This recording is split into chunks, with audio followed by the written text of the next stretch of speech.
Hello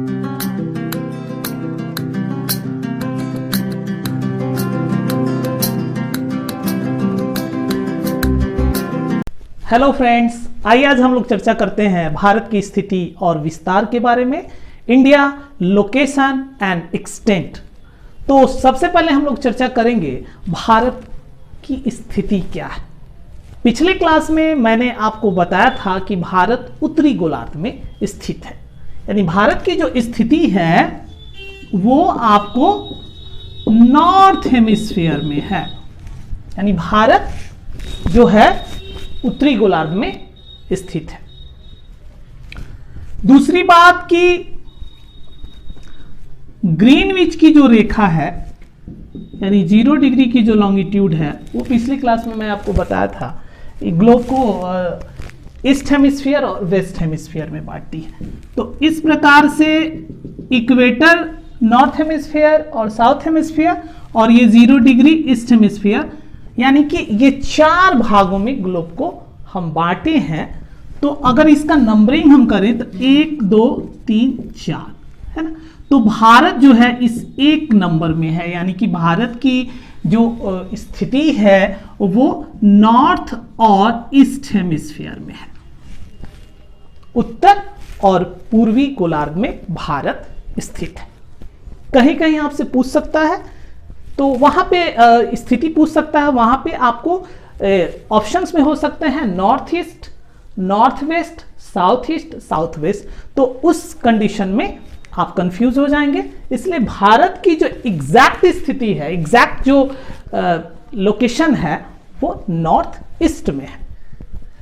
अब चर्चा करेंगे हम भारत के विस्तार के बारे में कि भारत का विस्तार कहां से कहां तक है। विस्तार का मतलब भारत की अक्षांशीय स्थिति और देशांतरीय स्थिति के बारे में बताना होता है।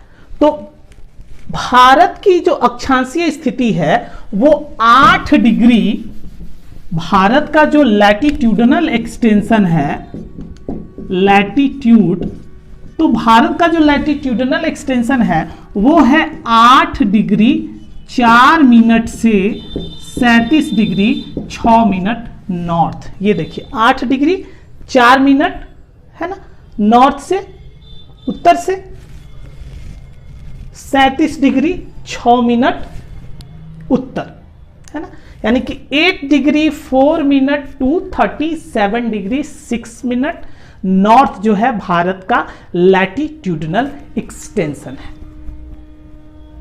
दूसरा जो भारत का विस्तार है वो है देशांतरीय विस्तार। आप देखिए पश्चिम में 68 डिग्री 7 मिनट, यानी कि भारत का जो लॉन्गिट्यूडनल एक्सटेंशन है ना, लॉन्गिट्यूडनल जो एक्सटेंशन है वो है 68 डिग्री 7 मिनट से 97 डिग्री 25 मिनट। यहां देखिए 68 डिग्री 7 मिनट की ये लाइन है और दूसरी लाइन 97 डिग्री 25 मिनट की है।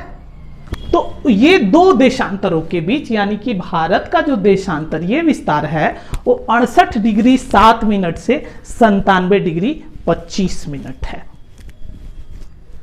अब हम लोग चर्चा करेंगे कि भारत के बीचों बीच कौन कौन सी रेखाएं गुजरती हैं। तो जो अक्षांश रेखा है वो कर्क रेखा, जो भारत के बीचों बीच से गुजरती है ना, और ये भारत के 8 राज्यों से होकर गुजरती है। बहुत सारे प्रतियोगी परीक्षाओं में आपसे पूछा गया है कि कर्क रेखा भारत के कितने राज्यों से होकर गुजरती है। तो कर्क रेखा भारत के 8 राज्यों से होकर गुजरती है। किन किन राज्यों से होकर गुजरती है, तो यहां आप देखिए गुजरात, राजस्थान, मध्य प्रदेश, छत्तीसगढ़, झारखंड, पश्चिम बंगाल, त्रिपुरा और मिजोरम, ये 8 राज्यों से होकर गुजरती हैं। लेकिन ये 8 राज्यों को याद करना जरूरी होता है। एग्जाम में जब पूछ देगा कि किन किन राज्यों से होकर गुजरती है, ऑप्शन दे देगा, वहां आप कंफ्यूज हो जाएंगे। तो हमेशा के लिए अगर याद रखना है तो उसके लिए आपको कुछ ट्रिक माइंड में जो है रखने पड़ेंगे, कुछ कोड डिकोडिंग सिस्टम आप अपने सुविधा के अनुसार आपको जो लगे वो अपना एक ट्रिक बना के दिमाग में रखिए, ताकि एग्जाम में आप आसानी से उसको डिकोड करके आंसर दे सके। तो यहां पे 8 राज्यों को याद करने के लिए एक सेंटेंस आप याद कर ले, और मुझे लगता है कि ये हमेशा आपको याद रहेगा, जीवन में आप कभी नहीं भूलेंगे। ये एक सेंटेंस से आप 8 राज्यों को डिकोड करके बता सकते हैं कि कर्क रेखा पे कौन कौन से राज्य हैं।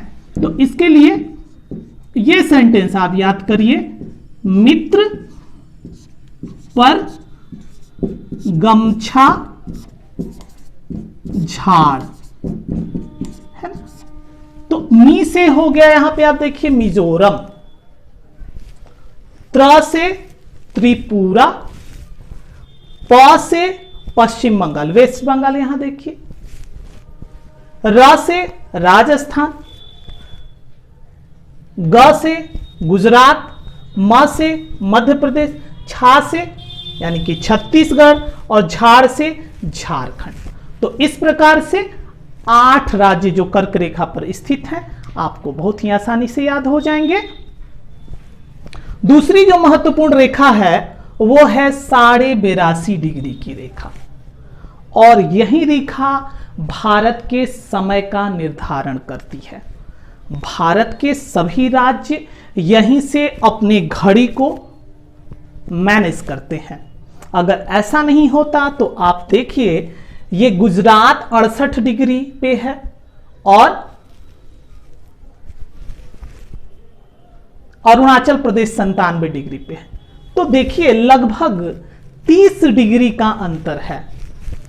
30 डिग्री के अंतर का मतलब 2 घंटे का समय का टाइम का गैप हो जाता। तो इस गैप को मेंटेन करने के लिए, और दूसरी बात कि हर एक जो स्टेट है वो अलग अलग देशांतर पर स्थित है, तो हर एक स्टेट का एक अपना टाइम हो जाता। अब मान लीजिए कि यहां से कोई व्यक्ति किसी स्टेट से, मान लीजिए मध्य प्रदेश का कोई व्यक्ति जब छत्तीसगढ़ पहुंचेगा तो इसका टाइम और इसका टाइम में तो अंतर होगा, क्योंकि यहां की देशांतर रेखा और यहां की देशांतर रेखा में अंतर होगी। तो इसलिए पूरे विश्व में जो टाइम का निर्धारण किया गया है वो ग्रीनविच से किया गया, और भारत के जो टाइम का निर्धारण किया गया है वो 82.5 डिग्री की रेखा से किया गया है, क्योंकि 82.5 डिग्री की जो रेखा है वो भारत के बीचों बीच है। इसीलिए इसे हम भारत का मानक समय, हम प्रधान मानक समय इसे मानते हैं, और इसे IST बोलते हैं, इंडियन स्टैंडर्ड टाइम इसे कहा जाता है, जो 82.5 डिग्री की रेखा है। ये 82.5 डिग्री की रेखा का निर्धारण कैसे हुआ? तो बहुत सिंपल है। भारत की देखिए जो देशांतरीय स्थिति है 68 डिग्री 7 मिनट से 97 डिग्री 25 मिनट, तो इसमें हम डिग्री वाले पॉइंट्स को ले लेंगे। तो देखिए 68 डिग्री और 97 डिग्री दोनों को जोड़ेंगे तो आप 165 डिग्री हो जाएगा, और दोनों का एवरेज ही तो मिड पॉइंट होगा ना, बीच की लाइन होगी। तो दोनों के एवरेज को आप निकालेंगे तो वो 82.5 डिग्री आ जाएगा। इसलिए भारत के मानक समय को हम 82.5 डिग्री मानते हैं। 82.5 डिग्री कैसे निकला आपने देखा, 68 डिग्री और 97 डिग्री दोनों को मैंने जोड़ दिया और 2 से डिवाइड कर दिया, यानी जो एवरेज होगा वही मिड पॉइंट होगा इसका। तो इसलिए 82.5 डिग्री जो ईस्ट है वो भारत का मानक समय माना गया। तो एग्जाम में आपसे प्रश्न पूछा जा सकता है कि भारत का मानक समय कितना डिग्री माना जाता है। तो भारत का मानक समय 82.5 डिग्री ईस्ट को माना जाता है। अब यहां डायरेक्शन, अब ईस्ट हो सकता है, वेस्ट भी हो सकता है, नॉर्थ भी हो सकता है, साउथ भी हो सकता है, कंफ्यूज करने के लिए आपको, है ना। ये नहीं कि आप 82.5 डिग्री देखे और डायरेक्शन नहीं देखे और टिक कर दिए, गलत हो जाएगा। इसलिए आप डायरेक्शन को भी ध्यान से देखेंगे कि डायरेक्शन ईस्ट है कि नहीं, ईस्ट है तभी सही है, वेस्ट होगा तो फिर नहीं होगा, वेस्ट जो है भारत का मानक समय नहीं होगा। तो इस प्रकार से 82.5 डिग्री क्या है, भारत का मानक समय है। अगला प्रश्न पूछा जा सकता है कि ग्रीनविच से भारत का जो समय है वो कितना घंटा आगे है। आपको पहले से पता है कि 1 डिग्री देशांतर पर 4 मिनट का समय का अंतर होता है। यानी जैसे जैसे आप ग्रीनविच से पूरब की तरफ बढ़ेंगे तो 4 मिनट प्लस होगा, है ना। यहां आप देखिए ध्यान से, ये रहा आपका ग्रीनविच। तो ग्रीनविच से जैसे जैसे आप देशांतर को बढ़ेंगे इधर +4 होगा और इधर जो बढ़ेंगे तो -4 होगा। यानी ग्रीनविच से ईस्ट की तरफ अगर आपका डायरेक्शन है तो प्रति देशांतर 4 मिनट प्लस होगा, बढ़ेगा, जबकि वहीं पश्चिम में 4 मिनट आपका घटेगा। चूंकि भारत पूर्वी गोलार्ध में है इसीलिए ग्रीनविच से भारत के समय में हम जैसे जैसे देशांतर आगे की तरफ बढ़ेगा टाइम जो है प्रति देशांतर 4 मिनट आगे की तरफ बढ़ेगा। तो आपसे प्रश्न पूछा जाएगा कि ग्रीनविच से भारत का जो समय है वो कितना आगे है। तो भारत ग्रीनविच से 82.5 डिग्री देशांतर दूर है, तो इसलिए भारत का जो समय होगा वो ग्रीनविच से 5.5 घंटा आगे होगा। तो भारत का मानक समय 5.5 घंटा आगे होगा ग्रीनविच से। भारत का जो IST होगा वो 82.5 डिग्री होगा। भारत का जो मानक समय होगा वो 5.5 घंटा आगे होगा ग्रीनविच से। अब आपको कंफ्यूजन हो सकता है कि 5.5 घंटा कहां से आया, तो बहुत सिंपल है ये कैलकुलेशन करना। 5.5 घंटा कहां से आया, पहले ही मैंने आपको बताया कि 1 डिग्री बराबर 4 मिनट होता है ना। तो इस प्रकार से 15 डिग्री बराबर कितना हो जाएगा, तो 1 घंटा हो जाएगा कि नहीं हो जाएगा। देखिए 15 चौका 60, यानी कि 15 डिग्री का मतलब 1 घंटा हो गया। तो इसी प्रकार 75 डिग्री बराबर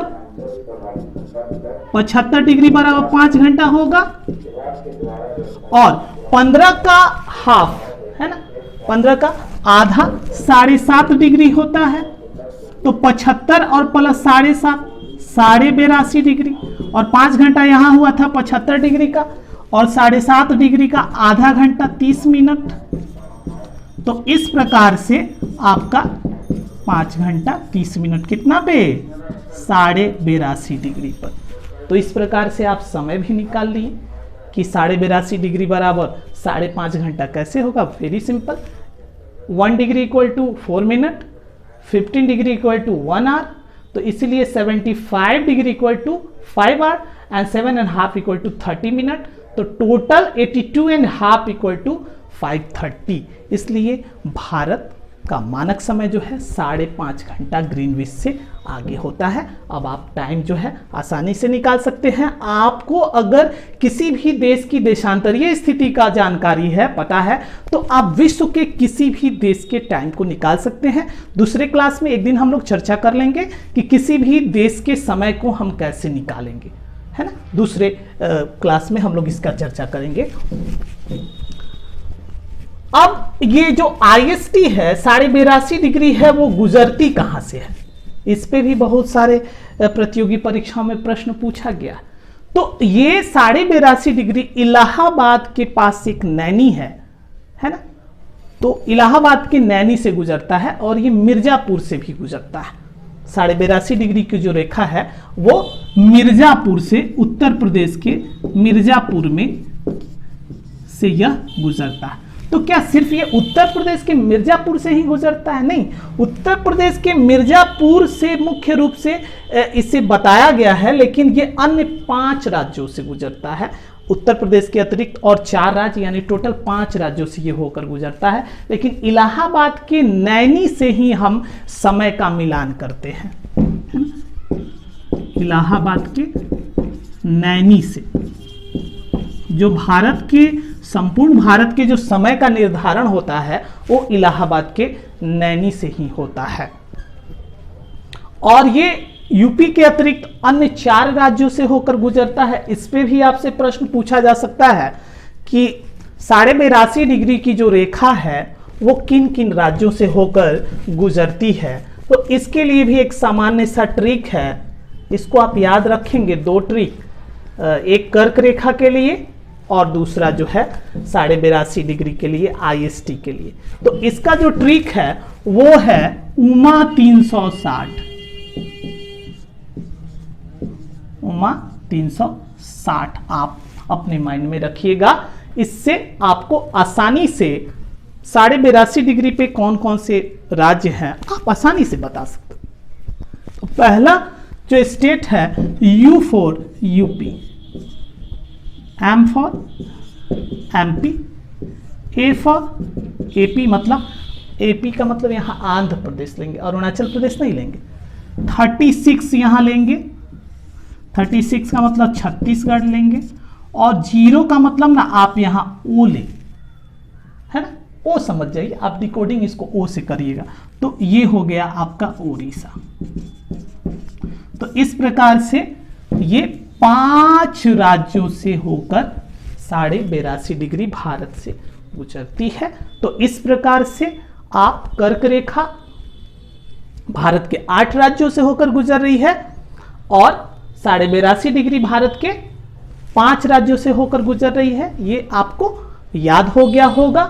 अब हम लोग चर्चा करेंगे कि भारत के कुछ एक्सट्रीम पॉइंट्स के बारे में। इससे भी परीक्षाओं में प्रश्न पूछे जाते हैं कि भारत का सबसे उत्तरी बिंदु कौन है, एक्सट्रीम नॉर्थ पॉइंट। तो भारत का जो एक्सट्रीम नॉर्थ पॉइंट है वो है जम्मू एंड कश्मीर में, और उसका नाम है इंदिरा कौल। भारत का जो सबसे साउथ पॉइंट है वो है अंडमान निकोबार के ग्रेट निकोबार में, जिसका नाम है इंदिरा पॉइंट, है ना। सबसे साउथ जो बिंदु है, सबसे नॉर्थ बिंदु है ना, नॉर्थ जो पॉइंट है एक्सट्रीम नॉर्थ, वो है इंदिरा कौल, है ना। कौन है? इंदिरा कौल। कहां है? JNK में, यानी जम्मू एंड कश्मीर में है, सबसे एक्सट्रीम नॉर्थ पॉइंट, है ना। ये रहा आपका इंदिरा कौल, देखिए सबसे नॉर्थ पॉइंट है इंदिरा कौल JNK में। दूसरा जो एक्सट्रीम साउथ पॉइंट है वो है ग्रेट निकोबार में, यहां, है ना। ये ग्रेट निकोबार में है, एकदम नीचे है। तो साउथ पॉइंट जो है, एक्सट्रीम साउथ पॉइंट जो है वो है इंदिरा पॉइंट। ये कहां है? ग्रेट निकोबार में। कहां है? ग्रेट निकोबार में। तीसरा जो पश्चिमी है ना, पश्चिमी एक्सट्रीम वेस्ट जो पॉइंट है वो है गौरमोता। ये वाला पॉइंट आप देखिए यहां पे, है ना, सर क्रीक के पास। तो एक्सट्रीम जो वेस्ट पॉइंट है वो है गौरमोता, है ना। ये कहां है? गुजरात में। और सबसे जो ईस्ट, एक्सट्रीम ईस्ट पॉइंट है वो है किबीथू। किबीथू ये कहां है? तो अरुणाचल में, है ना। तो इस प्रकार से भारत के चारों एक्सट्रीम पॉइंट्स के बारे में हमने आज चर्चा किया। अब अगली क्लास में हम लोग भारत की जो उत्तर से दक्षिण विस्तार है, पूरब से पश्चिम विस्तार कितना है, कितना किलोमीटर है, कितना एरिया है, वर्ल्ड का एरिया कितना है, भारत का क्षेत्रफल के आधार पे क्या स्थिति है, इसके बारे में अगली क्लास में हम लोग चर्चा करेंगे। थैंक्स।